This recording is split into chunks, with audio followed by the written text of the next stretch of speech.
everybody, to this episode of Morning Brew. And this morning we have with us a very special guest. We've got Vladimir Perez. He is joining us to talk a little bit about the Alzheimer's Walk to End Alzheimer's, as well as the Caregivers Conference that is coming up.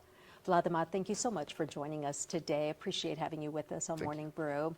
You know, you've got a very personal connection to Alzheimer's, and I want to talk a little bit about that. But first of all, I want to say thank you so much for agreeing to co-chair this year's Walk to End Alzheimer's. It's a big event that we do every year. I co-chaired it together with Jerry Garza a couple of years in a row, and I know the endeavor that goes, the efforts that go behind it. So thank you so much for taking on the torch on doing that. I do want to talk a little bit about the walk, but because the Caregivers Conference, it takes place a month before the walk, I kind of want to talk a little bit about the caregiver, because when we talk about Alzheimer's, a lot is spoken about when it comes to the disease itself and the person who has been afflicted with Alzheimer's. Not too much is talked about when it comes to the caregiver. And I want to talk a little bit about the role of the caregiver and the amount of stress that is placed upon that caregiver, and why it's so important to attend this conference that's going to be held for the caregivers. So with that in mind, can you talk to us a little bit about your journey and what you learned along the way? I had a very personal connection with Alzheimer's. My mom suffered with Alzheimer's for about 15 years. Just being my dad's backup caregiver was exhausting. I mean, it was, there's no words to describe it. I mean, it takes a lot out of a person. It's not a one-person job. It takes an entire village really to be able to care for someone with Alzheimer's. I know that for me personally, I mean, it was mentally and physically exhausting. For the person who is listening right now, watching us, Vladimir, and they don't understand why is it so daunting? You know, maybe they just think that you're taking care of somebody who just doesn't remember things. Can you kind of talk a little bit about what your personal experience was, or what your dad's personal experience was in taking care of someone with Alzheimer's? I mean, it's like taking care of a baby, like like an adult baby. I mean, it's really hard. It's not just watching someone, it's feeding them, it's, you know, personal grooming, it's making sure that they don't, you know, that they're safe, and all while trying to take care of yourself. So for my father, you know, he was up in his 70s as well, trying to take care of his own physical health and his own mental health, and then trying to take care of someone else's it's exhausting. It's a lot to take in, but. And it's 24/7. It's Absolutely. not just 8 to 5 or anything like that. No, and you don't get to just clock out and go home. You don't get to just leave whenever you want, because you can't leave them alone. You can't, you know, because they're not safe. You know, they need someone to be able to think for them. Was your mom bedridden, or was she able to walk around? She was still able to walk around and able to function on her own as far as her mobility and stuff. And this went on for, you said 15 years that your mom had Alzheimer's. Your dad was the primary caregiver for 15 years. Somewhere close there. I would say about 12 of those years, and I kind of started to help him out just because his physical health had started to deteriorate. You know, not taking care of himself, not taking medications the way he should. He started to have many strokes, you know, because, you know, the stress and everything else that was going on with it. So, you know, we had to step in and help out as well. Were there any opportunities for help, for caregiver providers, anything like that? At the time that I was going through it, no. There was healthcare providers, and we were lucky that we had a very good caregiver at home that was able to help us with it. But even between the three of us, it was taxing, you know, and then even and the help with my sister, it was a lot of work. Wow. So now that your mom passed away also, you said your dad passed away soon after? Yes, ma'am. Yes, ma'am. And I blame Alzheimer's for it, just because, you know, his health he was very mobile, he was very social, but his time was so consumed, and he kind of forgot about taking care of himself that, you know, he lost his own life because of it, really. You know. If you can go back now, what are some of the helpful or the pieces of advice you would give other caregivers? Take care of yourself. Try to, you know, take care of your own mental health, your own physical health. It's not an easy task, but we got to take care of ourselves first. So on that note, there's a big caregiver conference that's coming up. I have my little cheat notes here. It's taking place on October the 24th. It's called Alzheimer's, a Caregiving Balancing Act. And we understand that there's going to be speakers there and others that can share their experiences. Do you think that that would have been something that would have helped you, Dad? Absolutely. Part of me doing what I'm doing now is just because when I went through it, there wasn't some of these resources for me. So I'm hoping that some of these resources are given to someone else, So I think that every caregiver should attend these conferences and try to get as many resources and information as they can to be able to help them through their journey. You've become an advocate for Alzheimer's and caregivers, and of course the walk. How long ago did your mom and dad pass away? Just a couple years ago, actually. So it's still pretty recent. Yeah. So in the time, you said that you also had experiences with other family members as well. Yeah. So my grandmother passed away from it, and my mom was one of 5 of her siblings that had the Alzheimer's disease. She was one of 8 children, but 5 out of the 8 had Alzheimer's. Really? Yeah. Wow. Have they all since passed away? They've all passed away from it. How long ago was the lifespan of someone once they're diagnosed with Alzheimer's to when they pass away? I mean, I had family members who got maybe a couple years, and some of them had, like my mom, 15, 16 years. Wow. So to live with that and knowing that you've got other siblings as well, or your aunts. Right. Wow. So you have become an advocate. It is a personal, very personal to you. Absolutely. Okay. So once again, we've got the Alzheimer's, a Caregiving Balancing Act. It's a conference that's coming up on October the 24th. It's on a Thursday. It starts at 9, ends at about 1 o'clock. So it goes through the morning. What advice would you give to those? Maybe they can't even get away to go to something like this, if they can maybe try to find someone that can just take care of their loved one for a couple of hours. There's a lot of resources out there. I mean, there's volunteers, there's private caregiver companies that are able to go and sit with someone. I'd highly recommend trying to find someone to sit with your loved one so that you can go into one of these conferences and attend it. Okay, very helpful there. Okie doke. Well, we're going to take a quick break, Valdemar. When we come back, we're going to get into the walk that's coming up in November, and we're going to talk a little bit about how our community can get involved with that. So stay with us. We'll be right back.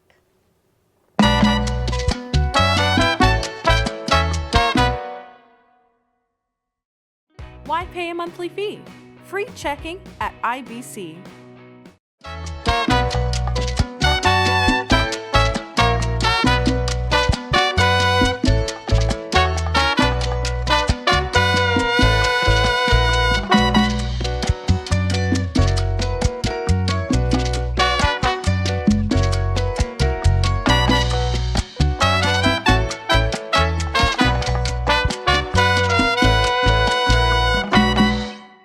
Welcome back, everybody. Once again, I'm here with Vladimir Perez. He is the co-chair of this year's Walk to End Alzheimer's, and it is coming up in just a few months from now, a couple of months from now. So we're talking about the walk now. We just had a conversation about the Caregivers Conference that's taking place in October the 24th, but we're going to move on to the walk. So you took on the role of chairperson.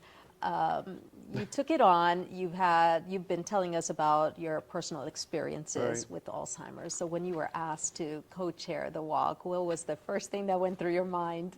It was. I was like, well, I don't know that I can do this, but I think that with the support of the committee and the association here, it's been great. So far, so good. You've got a co-chair. Who's your co-chair? Mr. Joe Arsenega is our co-chair, and we have an executive co-chair, Mr. Javier de Anda. Okay, so it's the three amigos. Yeah, for sure. Okay.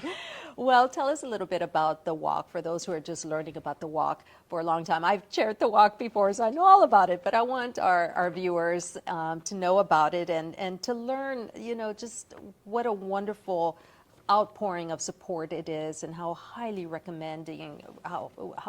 we recommend folks participate in it, because Alzheimer's is not going away. In fact, our numbers here in South Texas are just growing and growing. Absolutely. Yeah, so tell us what we can expect this year with the walk. So the walk is on November 2nd, so it's going to be a great event.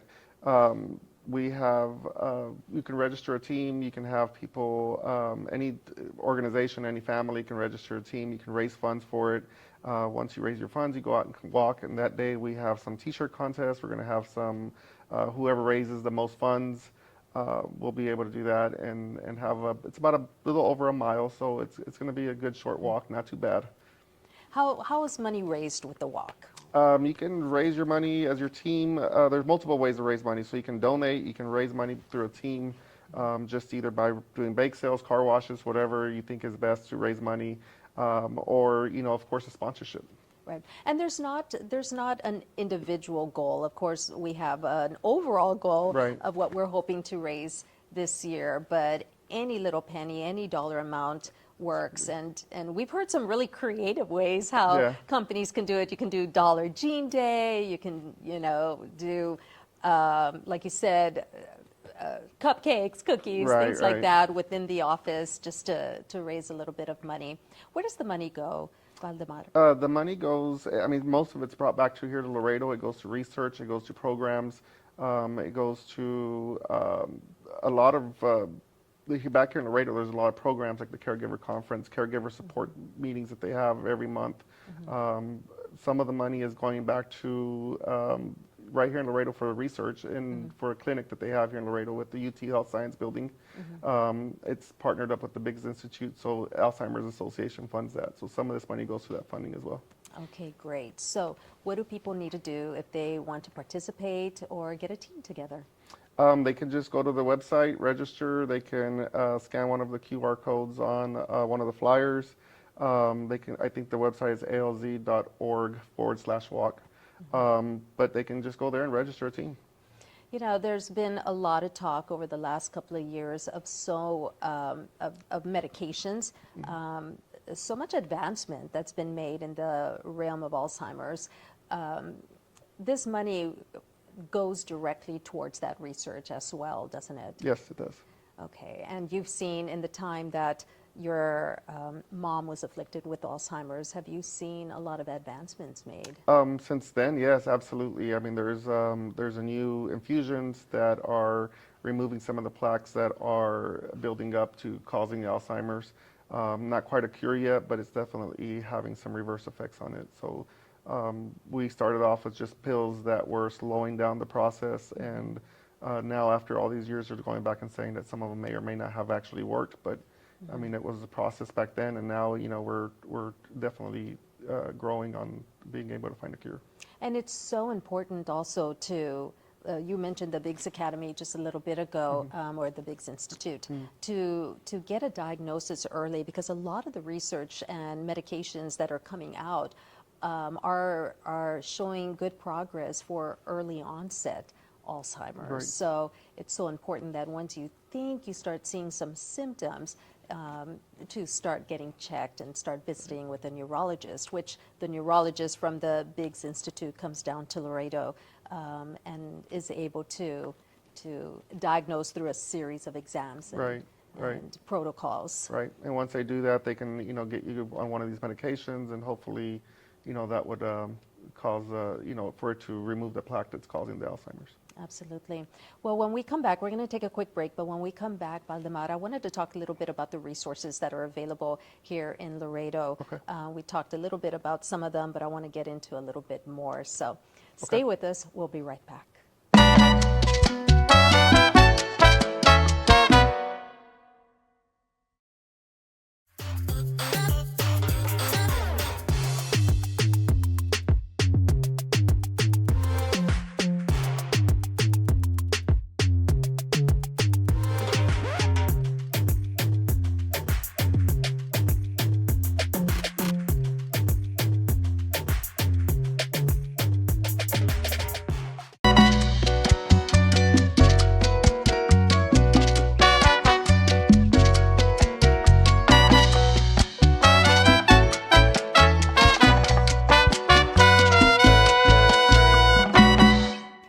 back, everybody. Once again, we're here with Vladimir Perez. He's one of the co-chairs for this year's Walk to End Alzheimer's. And we've been talking a little bit about the Caregivers Conference that's taking place October the 24th at the UT Health Science and Research Center.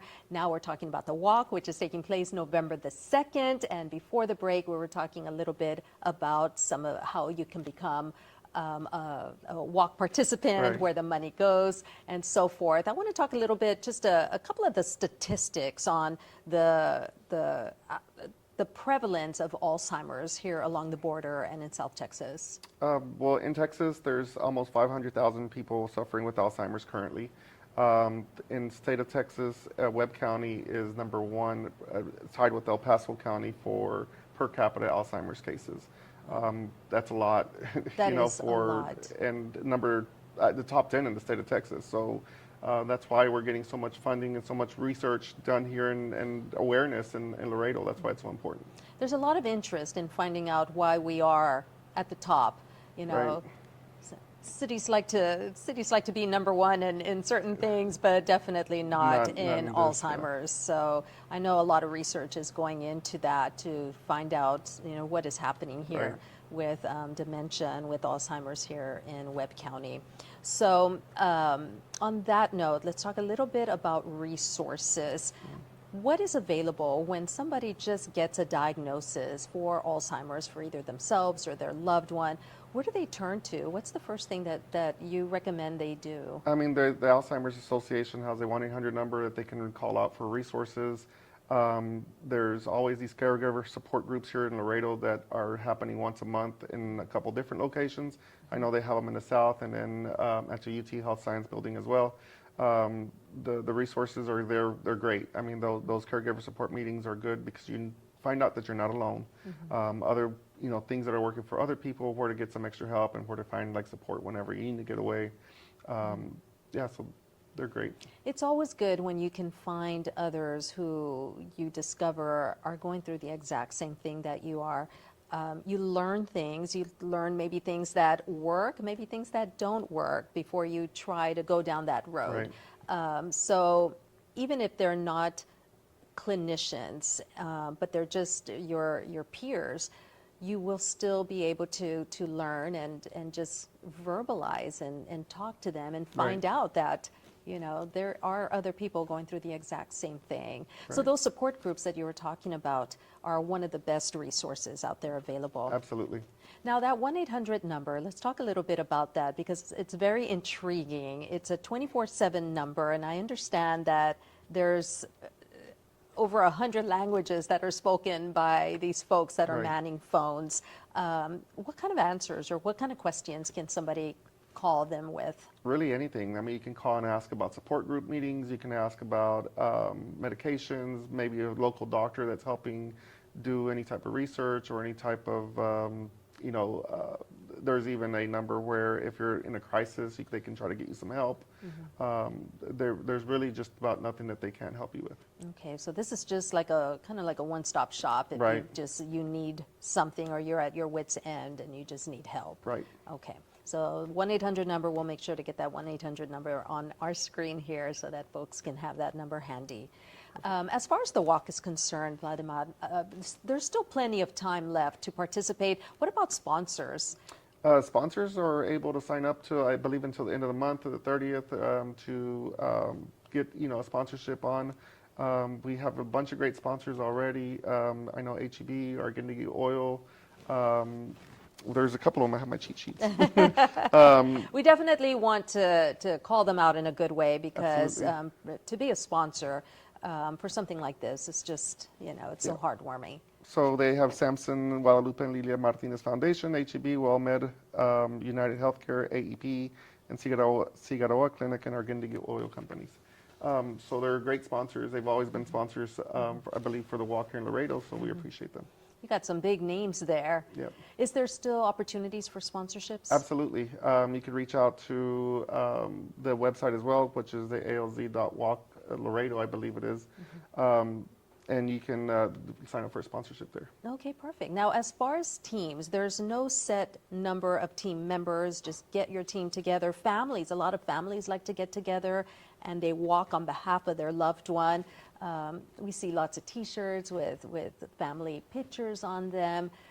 People just come out on walk day and just, you know. So you can come out and have your T-shirt, and hopefully this year with the T-shirt contest, your team wins. But yeah, you can create your own T-shirts. You can, you know, it's fun. It's just a good day just to raise some good awareness. Yeah, absolutely. Well, we appreciate you coming on Morning Brew and just kind of talking about it. I want to just remind our viewers out there of the dates that are of importance. The walk is going to be on the 2nd of November, November the 2nd. It's going to be held at Texas A&M International University on the beautiful campus out there, and you could possibly walk with the deer because they do have wildlife out there. That just makes it even more special. And then the Caregivers Conference, the Caregiving Balancing Act is scheduled for Thursday, October the 24th. And for that, of course, if you want to register for that, you can call the number that is on your screen for that as well if you need more information. And we highly recommend trying to make it out to that one, especially because of the story that you were so gracious enough to share with us with your dad. So thank you so much, and thank you for your service in agreeing to co-chair the walk. We appreciate having you doing that. Thank you for having me. Absolutely, and that does it for this episode of Morning Brew, but make sure to tune in next week for another episode of The Brew. Until then, enjoy the brew.